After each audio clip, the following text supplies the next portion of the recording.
Yo mga kabowlers! After ng dalawang sunod na talo, finally naka-breakthrough win na ang Gilas Pilipinas sa FIBA Asia Cup 2025 kontra Iraq. Pero paano nga ba ito nangyari? Ano ang mga adjustment na ginawa ni Coach Tim Cone at ng buong team para manalo? Tara, isa-isahin natin. Like and subscribe ka naman sa ating channel para lagi kang updated about basketball. Sa first half, medyo hirap ang Gilas. Mabagal ang ball movement. Halos lahat ng tira contested at pilit at maraming turnovers na na-convert ng Iraq sa puntos.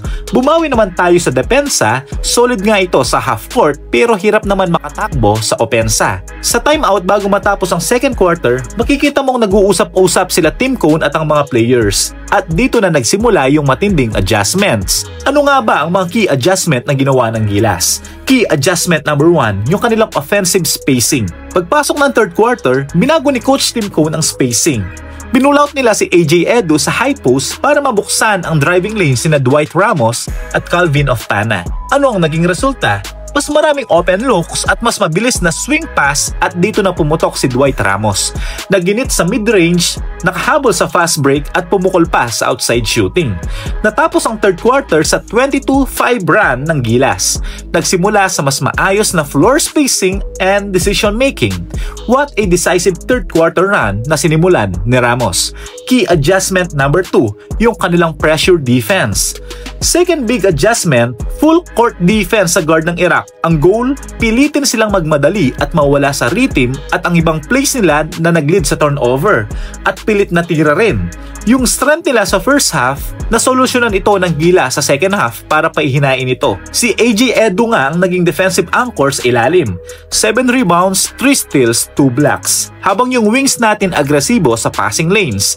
Dahil dito, naglimit ang Iraq sa 5 points lang sa loob ng third quarter. Key adjustment number 3, yung kanilang control tempo. Pagdating sa fourth quarter, nang bumalik ang Iraq at lumiit na ang kalamangan ng Gilas, imbes na makipagsabayan sa bilis, nag-control ng tempo ang Gilas. Gumamit ng mahabang shot clock, high percentage shot at laging pasok sa free throw at ang resulta, nagkaroon ng steady scoring para ma-maintain pa rin ang kalamangan nila. Yan ang tatlong adjustment na nagdala sa panalo ng Gilas kontra Iraq. Offensive spacing, pressure defense, and control tempo. At ang final score, Gilas 66, Iraq 57. Best player of the game for Gilas, walang iba kundi si Dwight Ramos. Nagtala siya ng 21 points, 5 rebounds at nakapagtala siya ng 3 3-pointers. Medyo maalat nga lang ang scoring ni Brownlee pero nakaambag naman siya sa leadership at depensa.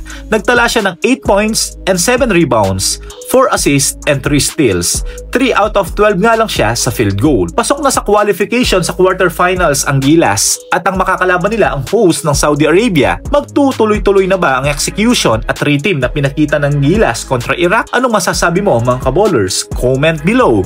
Don't forget to like and subscribe. Thank you for watching. God bless.